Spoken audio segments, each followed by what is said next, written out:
السلام عليكم ورحمة الله تعالى وبركاته. مرحبا في فيديو جديد. في هذا الفيديو سوف نقوم بتحليل الأداء الدولي المغربي. الهداف والقناص يوسف النصيري مع فريق إشبيلية ضد فريق الميريام في بطولة الدوري الإسباني لمباراة يوم الأحد. سوف نتعرف على كل ما قدمه يوسف النصيري في مباراة اليوم، كذلك التعرف على تقييم يوسف في مباراة اليوم.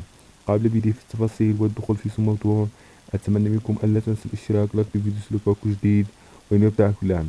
يوسف شارك أساسي في فريق إشبيلية، وكذلك ياسين بونو أساسي، لكن ياسين بونو لم يصب المباراة بسبب الإصابة، ونتمنى له الشفاء العاجل. يوسف النصيري لعب مباراة كبيرة ورائعة وممتازة، صنع 3 فرص في المباراة، واحدة كانت فرصة خطيرة وقريبة من التسجيل.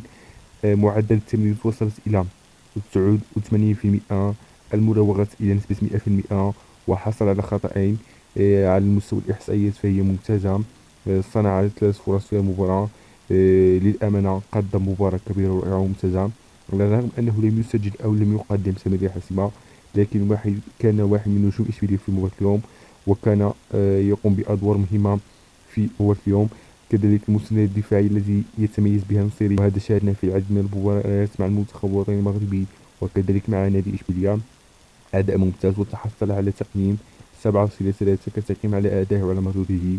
أتمنى أن يستمر في هذه الوسيلة مع فريق إشبيلية في المباراة القادمة، لأنه سوف يكون عنصر مهم لدى المنتخب الوطني المغربي وكذلك إشبيلية في المواعيد القادمة.